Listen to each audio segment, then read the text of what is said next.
Hello students, welcome to ज्ञान GS and स्वागत है आप सभी का मेरे यूट्यूब चैनल पर।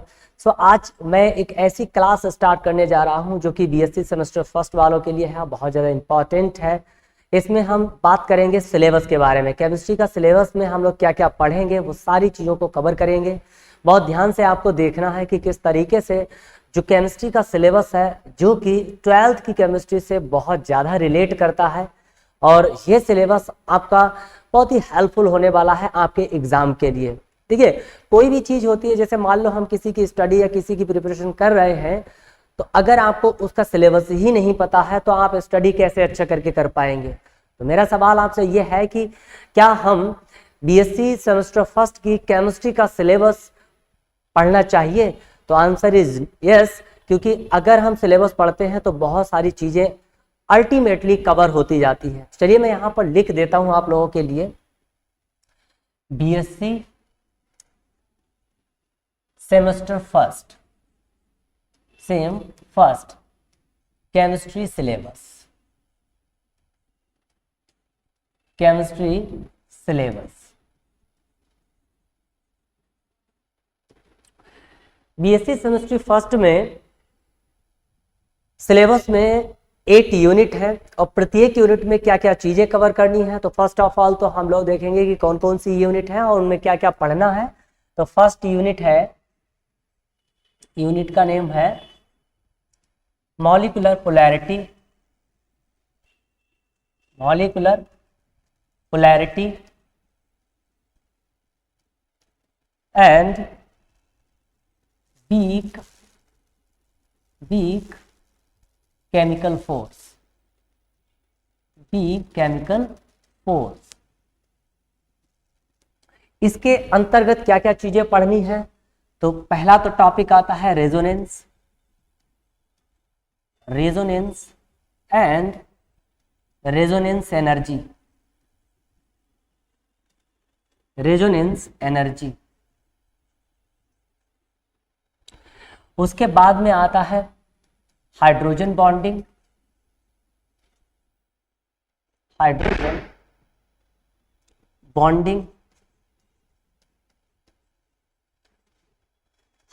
Bonding, वैंडरवाल force, der Waals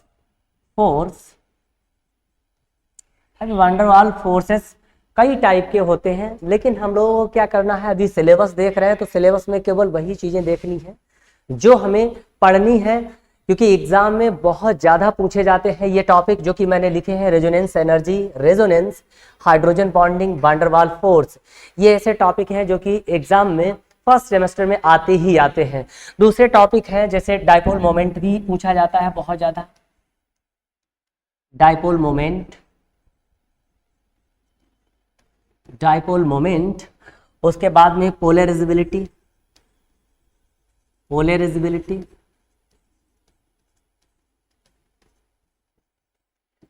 polarising power,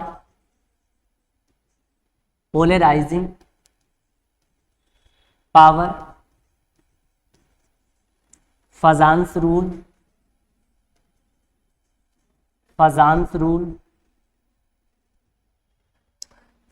rule, ये सारे टॉपिक जो कि बहुत ज़्यादा इंपॉर्टेंट है। Molecular polarity and B chemical forces में जो कि यूनिट फर्स्ट है, उस यूनिट फर्स्ट में जितने टॉपिक है जो कि बहुत ज़्यादा इंपॉर्टेंट है, अगर आपने ये कवर कर लिए तो I think BSc semester first में यहाँ से आपको कम से कम नहीं तो 8 नंबर का मैटर मिलने वाला है।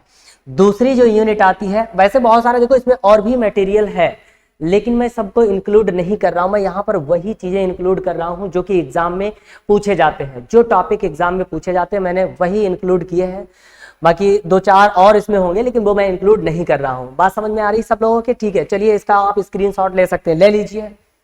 ठीक, अगली यूनिट है हमारे पास में, अगली यूनिट आती है,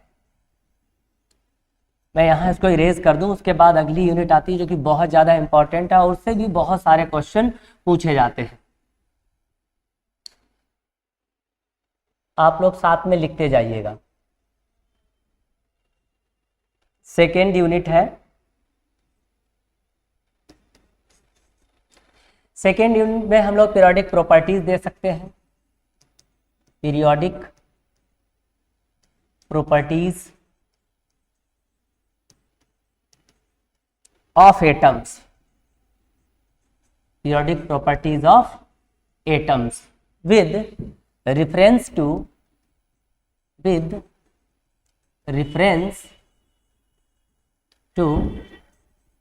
S and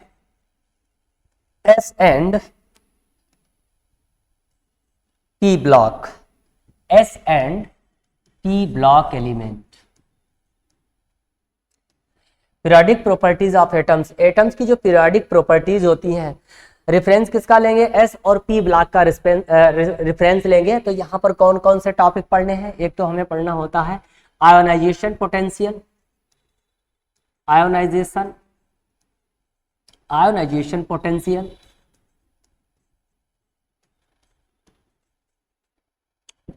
इलेक्ट्रॉन एफिनिटी,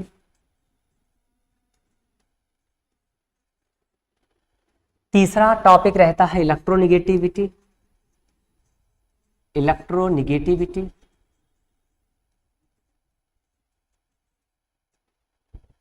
उसके बाद में रहता है इफेक्टिव न्यूक्लियर चार्ज,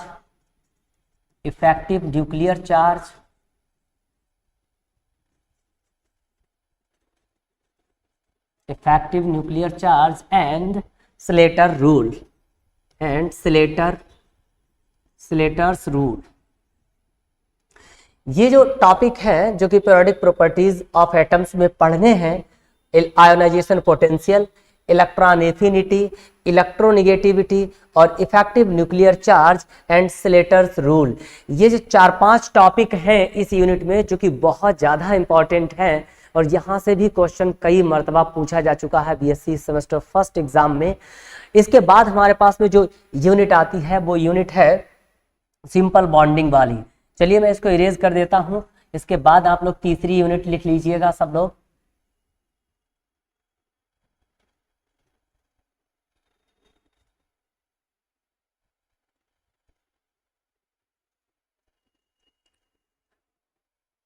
तीसरी यूनिट है simple bonding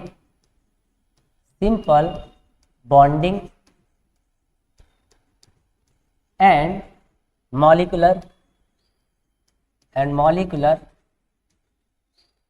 theories, simple bonding and molecular theories. इसमें क्या क्या पढ़ेंगे? इसमें एक तो हम लोग पढ़ते हैं बीबीटी। चलो बीबीटी से पहले हम लोग पढ़ लेते हैं। इसमें एक तो हाइब्रिडाइजेशन होता है, हाइब्रिडाइजेशन।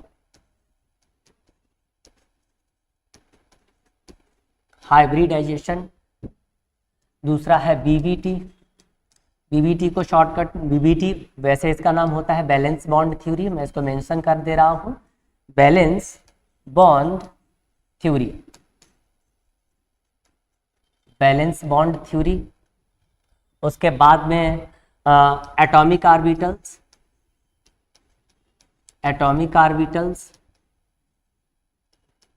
अफवाउ प्रिंसिपल,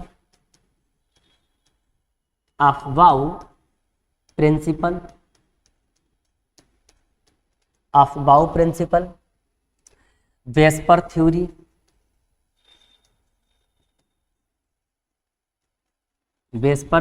अब वेस्पर थ्योरी में शेप हम लोग पढ़ते हैं तो कौन कौन सी होती है? Shape of NH3, H2O, PCl5,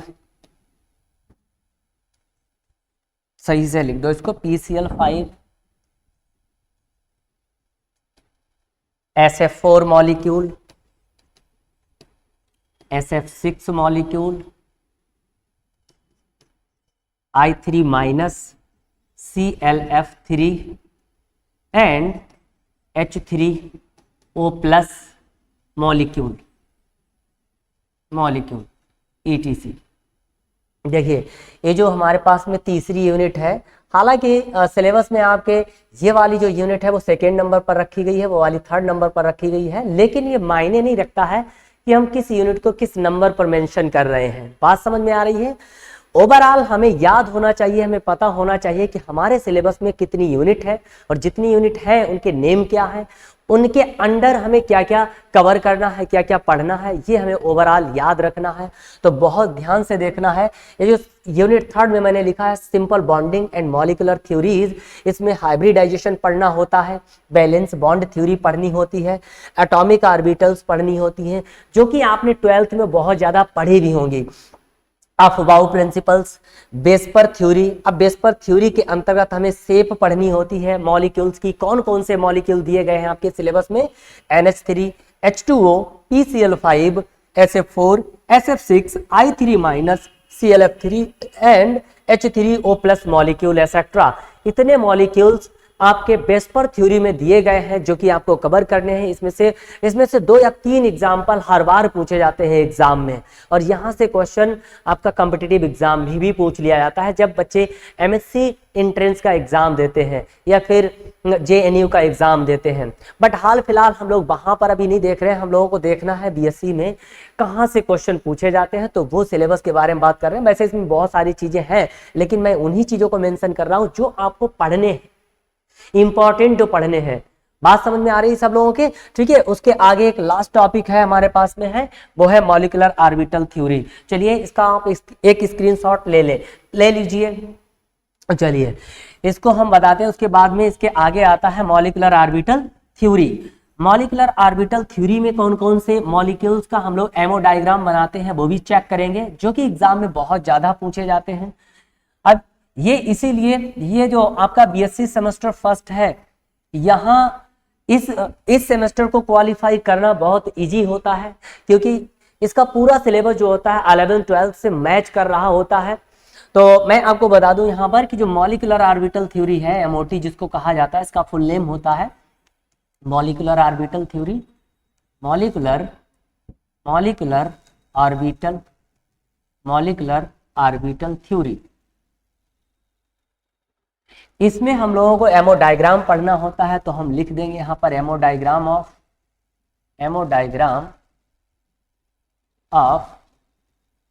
P2, C2, N2, O2, F2 and CO, NO molecule etc.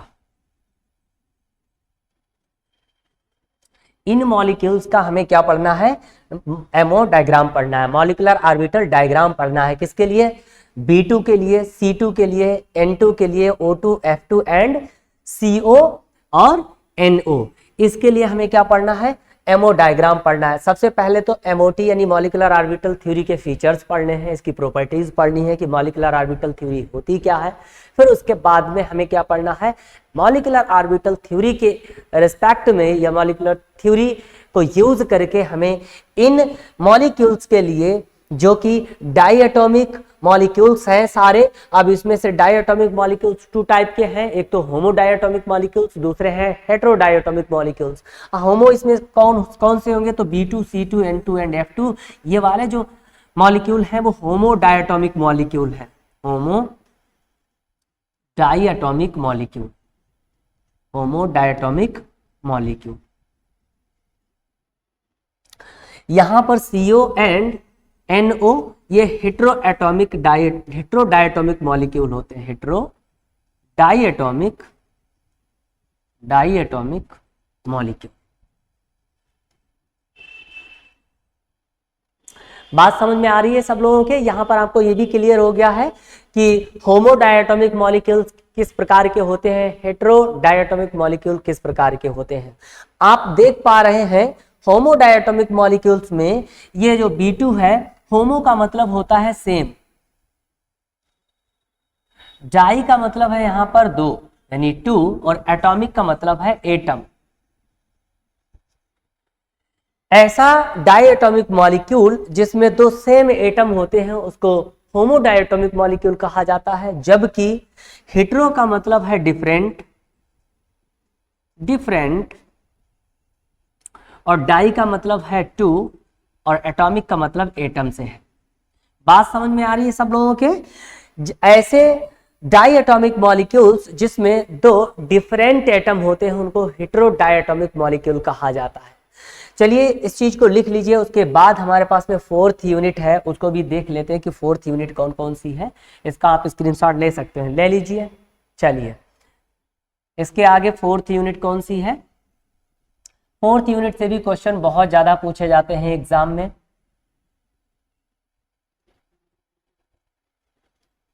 Fourth unit का नाम बताते हैं, मैं आपको बताता हूं फोर्थ यूनिट का नाम क्या है।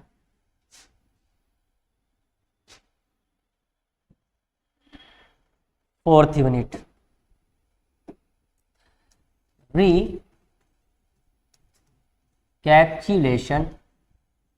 recapitulation of basics of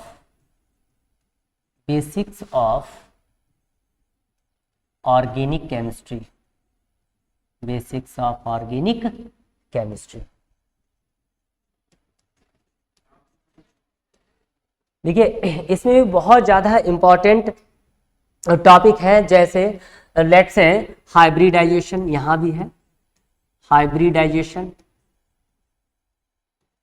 hybridization and bond parameters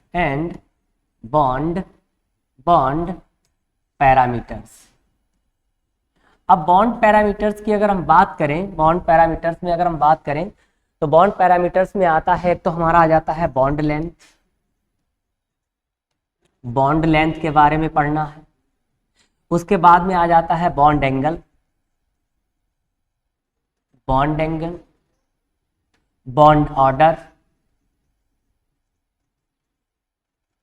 order, ये सारी प्रॉपर्टीज होती हैं बॉन्ड पैरामीटर्स में। अभी हम लोगों ने देखा कि यूनिट थर्ड में भी हमारे पास में क्या था, इसको फोर्थ यूनिट डाल लीजिएगा यहाँ पर, फोर्थ यूनिट। थर्ड यूनिट में देखा कि वहां पर भी हम लोग हाइब्रिडाइजेशन को पढ़ रहे थे। तो यहाँ पर क्या है, यहाँ पर ऑर्गेनिक का मॉलिक्यूल लेंगे हाइब्रिडाइजेशन में, जबकि थर्ड यूनिट में जो हाइब्रिडाइजेशन देखा है वहां पर हम लोग इनऑर्गेनिक मॉलिक्यूल के रिस्पेक्ट में पढ़ेंगे। उसके बाद हमारे पास में आता है इलेक्ट्रॉन डिस्प्लेसमेंट।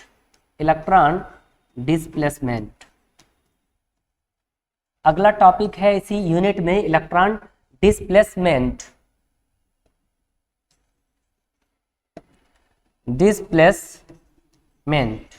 अब इलेक्ट्रॉन डिस्प्लेसमेंट में कौन कौन सी चीजें होती हैं? देखिए एक तो होता है इंडक्टिव इफेक्ट, जो कि 11th-12th में आपने खूब पढ़ा है, इंडक्टिव इफेक्ट।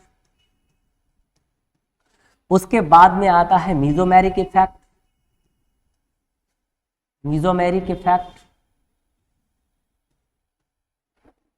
फिर आता है इलेक्ट्रोमेरिक इफेक्ट। यहां से भी क्वेश्चन भर भर के आते हैं एग्जाम में, इलेक्ट्रोमेरिक इफेक्ट। उसके बाद में आता हाइपर कॉन्जुगेशन।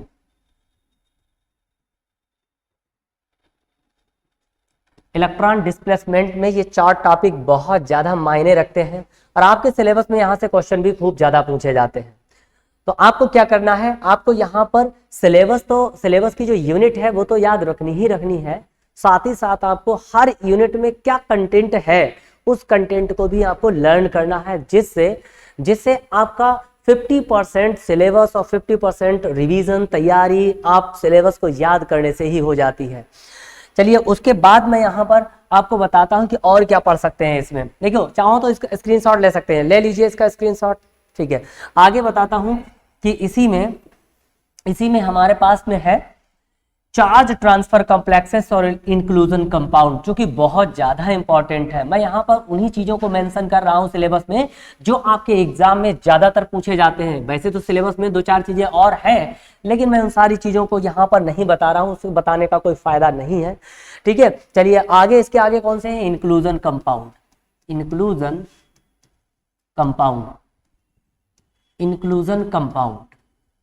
या फिर इन्हीं को एक नाम दूसरा दिया जाता है, दैट इज चैनल कंपाउंड। और इन सारे टॉपिक्स को हम लोग 1 बाय 1 करके कवर करेंगे और इसका टोटल सिलेबस आपको मिलेगा, जिससे कि आपको तैयारी करने में हेल्प हो और आप अच्छे से अपने बीएससी सेमेस्टर फर्स्ट को आसानी से निपटा सके। बात समझ में आ रही है सब लोगों के? ठीक है। इंक्लूजन कंपाउंड के बाद में आता है charge transfer complexes. Charge transfer complexes, charge transfer complexes. BSc semester first exam में चार्ज ट्रांसफर कॉम्प्लेक्सेस में 60 नोट लिख के हमेशा लग के आता है कि भाई चार्ज ट्रांसफर कॉम्प्लेक्सेस क्या होते हैं। Right A short note on charge transfer complexes and inclusion compound. तो आपको इन दोनों टॉपिक पर एसएन लिख लेना है चुपके से, ठीक है। क्या लिख लेना है? एसएन, शॉर्ट नोट बना लेना है, ठीक है। उसके बाद कौन सी यूनिट आती है, इसको लिख लीजिए। उसके बाद हमारे पास फोर्थ यूनिट है, क्योंकि बहुत ज्यादा इंपॉर्टेंट है फोर्थ यूनिट। चलिए मैं इसको इरेज कर दूं, फिर उसके बाद में आपको फोर्थ यूनिट होगी, फिफ्थ यूनिट है इसकी, बहुत ज्यादा इंपॉर्टेंट है, उससे भी कई सारे क्वेश्चन पूछे जाते हैं। यहां तक का अभी मैंने जो भी आपको सिलेबस लिखा और बताया, ये सिलेबस एक ऐसा रिलीवेंट सिलेबस है जो कि आपके एग्जाम में बहुत ज्यादा क्वेश्चन यहां से पूछे जाते हैं, और सारे टॉपिक को मैंने कवर किया है। दूसरा, चलिए अगली यूनिट है हमारे पास में, फिफ्थ यूनिट है मैकेनिज्म ऑफ ऑर्गेनिक रिएक्शन। ये भी आपने 11th-12th में पढ़ा है। बीएससी सेमेस्टर फर्स्ट में पूरा सिलेबस जो है वो 11th-12th का ही सिलेबस है, mechanism of organic reactions. Mechanism of organic reactions. यहां पर इस यूनिट में क्या क्या पढ़ना है? इस यूनिट में हमें पढ़ना है होमोलाइटिक एंड हेट्रोलाइटिक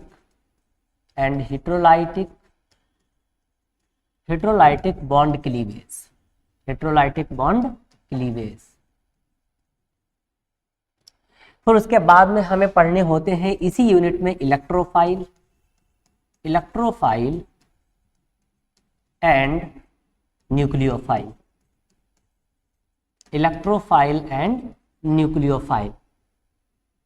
उसके बाद में रिएक्टिव इंटरमीडिएट आते हैं, ये भी बहुत ज्यादा इंपॉर्टेंट है। रिएक्टिव इंटरमीडिएट, यहां से क्वेश्चन कॉम्पिटिटिव एग्जाम में भी बहुत ज्यादा पूछे जाते हैं।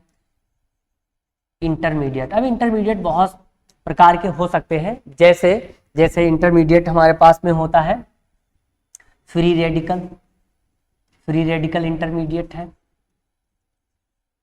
Carbocation, carbanion, carbene, nitrene and benzene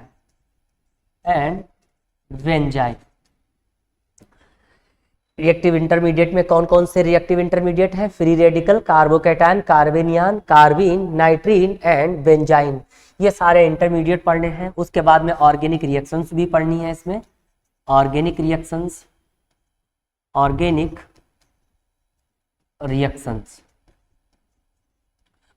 reactions में जैसे सब्स्टिट्यूशन रिएक्शन हो गया, substitution reaction, addition reaction, elimination reaction,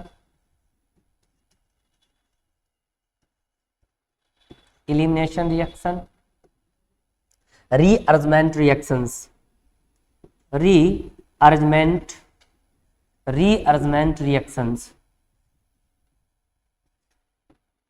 rearrangement reactions. इतना पोर्शन मुझे कवर करना है मैकेनिज्म ऑफ ऑर्गेनिक रिएक्शंस में। अच्छा, मैं आपको एक चीज और मेंशन कर दूं, ये जो यूनिट 5 है जो कि मैकेनिज्म ऑफ ऑर्गेनिक रिएक्शन, और इससे पहले जो मैंने एक यूनिट लिखी जो कि फोर्थ यूनिट है, recapitulation of basics of organic chemistry, अगर हम इन दोनों यूनिट को मिक्सअप कर दें तो हमें एक पार्ट मिलता है जो कि आप लोगों ने खूब सुना है, उसका नाम जीओसी, जनरल ऑर्गेनिक केमिस्ट्री। इन दोनों यूनिट को अगर एक में मिक्स कर दे तो उसका एक नाम बनता है जिसको नाम दिया जाता है जनरल ऑर्गेनिक केमिस्ट्री। तो अगर आप अलग से जनरल ऑर्गेनिक केमिस्ट्री पढ़ते हैं तो उसमें भी ये सारे चैप्टर्स सारे टॉपिक्स आपके कवर हो जाते हैं। इसी के बाद हमारे पास में एक यूनिट और आती है स्टीरियो केमिस्ट्री। आप इसका स्क्रीनशॉट ले लीजिए। उसके बाद आता है हमारे पास में अगली यूनिट है 6th यूनिट स्टीरियो केमिस्ट्री। चलिए मैं यहाँ पर लिख देता हूँ आपको स्टीरियो केमिस्ट्री। अच्छा, स्टीरियो केमिस्ट्री भी 11th 12th क्लास से रिलेट करता है, मैच करता है, पूरा सिलेबस एज इट इज रखा गया है यहाँ पर। इसलिए मैंने पहले भी आपको बताया और फिर भी बता रहा हूं कि जो बीएससी सेमेस्टर फर्स्ट क्वालिफाई करना होता है वो बहुत आसान है, क्योंकि इसमें 11th 12th का पूरा सिलेबस होता है और बच्चे आसानी से समझ भी लेते हैं। देखिए अगला हमारे पास में है 6 यूनिट, और 6 यूनिट में है स्टीरियो केमिस्ट्री। क्या है? Stereo chemistry. स्टीरियो केमिस्ट्री में कौन कौन से टॉपिक पढ़ने हैं? इसका जो मेन टॉपिक है वो है किरेलिटी से शुरू करते हैं हम लोग। किरेलिटी पढ़ेंगे। किरेलिटी आपने नाम सुना होगा किरेलिटी का, या कायरल मॉलिक्यूल का, या कायरल एटम का। कायरल कार्बन एटम या कायरल मॉलिक्यूल या कायरल एटम ऐसे एटम को कहा जाता है जिस पर चारों बॉन्ड या चारों बैलेंसी ऐसे एटम द्वारा सेटिस्फाइड होती है जो कि चारों डिफरेंट होती हैं, भिन्न होती हैं। लेट से अगर एग्जांपल के तौर पर मैं यहाँ पर बताऊं तो लेट से हमारे पास में सेंटर में कार्बन है, और हम लोग जानते हैं कि कार्बन की 4 वैलेंसी होती हैं। ये चारों वैलेंसी सिंगल बॉन्ड के द्वारा भी सेटिस्फाई हो जाती हैं। कभी ऐसा होता है कि एक सिंगल बॉन्ड एक ट्रिपल बॉन्ड होता है, कभी ऐसा होता है कि दो डबल डबल बॉन्ड के पेयर बनते हैं, तो वैसे भी हो जाता है। लेकिन हमें क्या देखना? हमें देखना है किरेलिटी में कायरल कार्बन। तो ये सेंटर में कार्बन है जो कि सिंगल बॉन्ड से अटैच है। अब ये सिंगल बॉन्ड की जो बैलेंसी होगी वो चारों एटम अलग अलग होंगे, ए, बी, सी और डी। ऐसा मॉलिक्यूल या फिर ऐसा कार्बन एटम जिसकी चारों बैलेंसी 4 डिफरेंट एटम द्वारा सेटिस्फाई करते हैं या होती हैं, तो उसको कायरल कार्बन एटम कहा जाता है, और होल मॉलिक्यूल को कायरल मॉलिक्यूल कहा जाता है। बात समझ में आ रही है? किरेलिटी में देखेंगे, फिर उसके बाद में है ऑप्टिकल एक्टिविटी। बहुत ज्यादा इंपॉर्टेंट है ऑप्टिकल एक्टिविटी, क्वेश्चन लॉन्ग में आता है यहाँ से। ऑप्टिकल एक्टिविटी, ऑप्टिकल एक्टिविटी में कुछ टर्म होते हैं, मैं टर्म का नाम लेना चाहूंगा। वो टर्म कौन कौन से हैं? जैसे मैं बता दूं, इनेंसियोमर, डाइस्टीरियोमर, मीजो कंपाउंड, रेसमिक मिक्सचर। ये 4 टर्म ऐसे हैं जो कि ऑप्टिकल एक्टिविटी के टर्म हैं, या फिर हम ये कह सकते हैं ऑप्टिकल एक्टिविटी के टाइप है। तो यहां पर हम लोग एक और टॉपिक लिखेंगे, that is properties of enantiomer. Properties of enantiomer, properties of enantiomer, इसको इरेज कर दूं, इनेंसियोमर एंड डाइस्टीरियोमर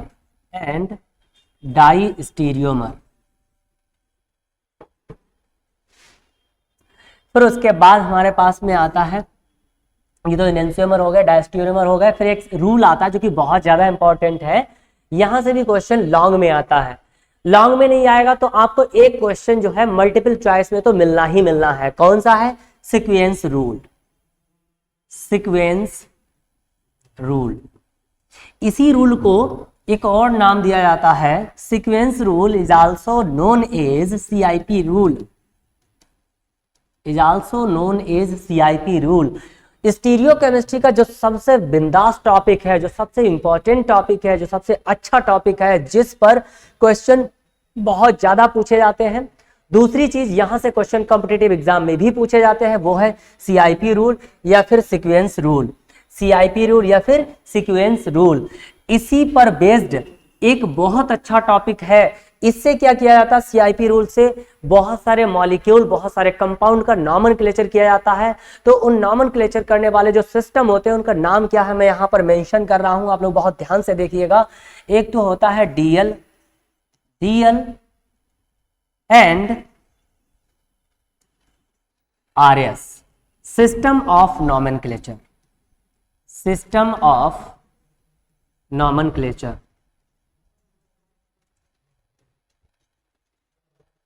सिस्टम ऑफ नॉमेनक्लेचर। वहीं पर एक और सिस्टम है जो जिससे नॉमेनक्लेचर किया जाता है, वो है EZ, सिस्टम ऑफ नॉमेनक्लेचर।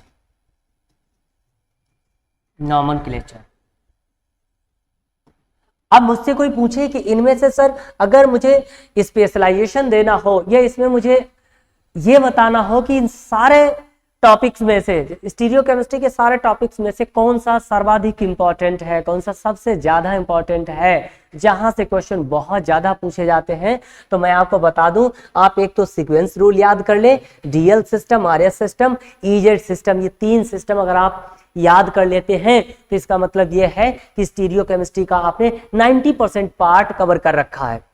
यहां से आपका क्वेश्चन फंस जाएगा। लास्ट में एक टॉपिक हमारे पास में और आता है, उस टॉपिक का नाम है conformation and configuration. Conformation and configuration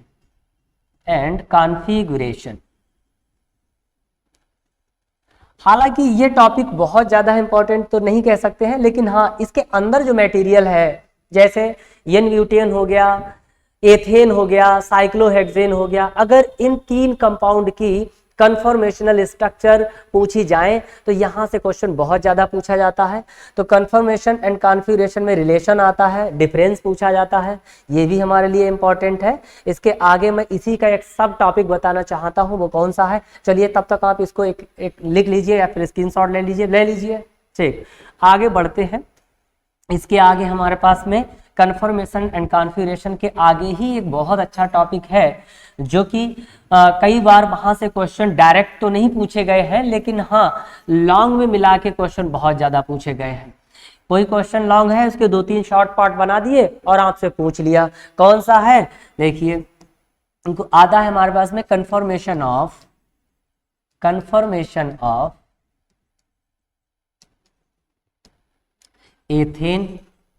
ethane comma n butane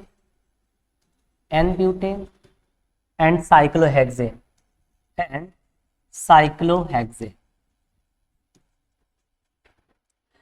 फिर उसके बाद लास्ट टॉपिक बचता है, बहुत सारे प्रोजेक्शन फार्मूले होते हैं, तो उन फार्मूले में एक है Fischer projection formula, Fischer projection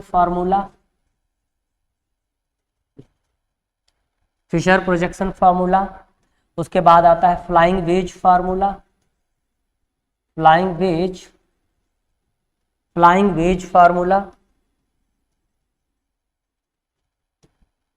फिर आता है शाहर्स फार्मूला,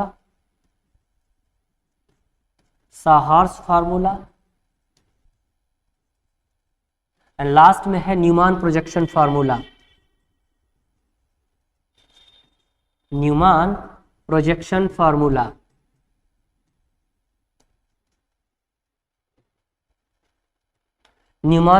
फार्मूला। स्टीरियोकेमिस्ट्री में आई थिंक इतना पार्ट अगर आपका कवर है तो ये मान के चलिए 90% आपने पार्ट कवर कर लिया। तो मेरा मकसद यही है कि फर्स्ट ऑफ ऑल तो आप सभी लोग केमिस्ट्री का सिलेबस जो बीएससी सेमेस्टर फर्स्ट में है वो लर्न करें, उसके बाद आप आगे बढ़ें।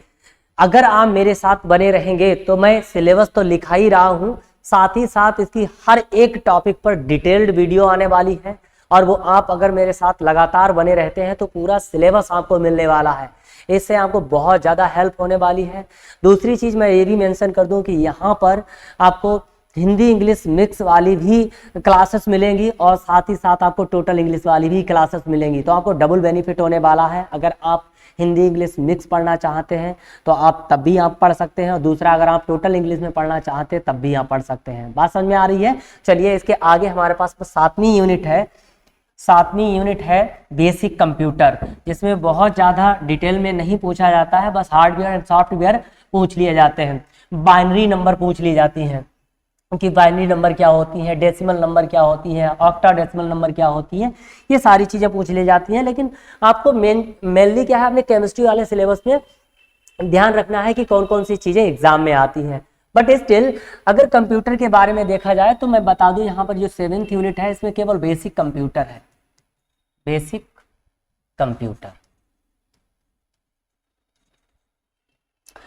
कंप्यूटर में मैंने बता दिया आपको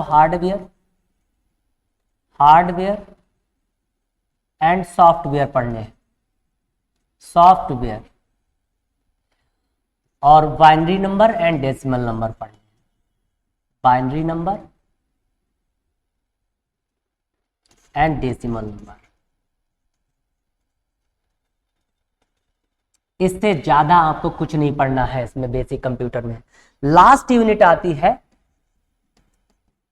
लास्ट यूनिट है हमारे पास में 8, लास्ट यूनिट है वो है mathematical concept, mathematical concept, mathematical concept. इसमें क्या क्या चीजें पढ़नी है, इसमें मैथमेटिकल कॉन्सेप्ट में जो हम लोग जैसे केमिकल काइनेटिक्स चैप्टर पढ़ते हैं, आपने 11th-12th में पढ़ा होगा। अब आप यूनिट अगर आप बीएससी सेमेस्टर 3rd में जाएंगे तो वहाँ भी पढ़ेंगे केमिकल काइनेटिक्स। तो केमिकल काइनेटिक्स में क्या होता है, हम लोग कुछ पार्ट लॉगरिथम का यूज करते हैं और कुछ पार्ट जो होता है हम लोग डिफरेंशियल का यूज करते हैं, इंटीग्रेशन का यूज करते हैं। तो यही सारी बेसिक चीजें हमें देखनी है। चलिए मैं यहाँ पर मेंशन करता हूँ आपको क्या क्या पढ़ना है मैथमेटिकल कॉन्सेप्ट में। एक तो आपको लॉगरिथम पढ़ना है, लॉगरिथम पढ़ना है। दूसरा आपको पढ़ना है डिफरेंशियल, डिफरेंशियल। अब डिफरेंशियल भी दो प्रकार के हैं और दोनों प्रकार के हमें पढ़ने होते हैं। हालांकि वैसे वो बहुत प्रकार के हैं, लेकिन हमें यहाँ पर दो ही प्रकार के पढ़ने हैं। कौन कौन से, एक तो कंप्लीट डिफरेंशियल, दूसरा पार्शियल डिफरेंशियल, ठीक है। लेकिन मैंने यहाँ पर केवल डिफरेंशियल लिख दिया, अब आप इसे ध्यान रखेंगे। उसके बाद में integration, integration, graphical representation, graphical representation, graphical representation. उसके बाद हमें पढ़ना होता है परम्यूटेशन, परम्यूटेशन, कॉम्बिनेशन,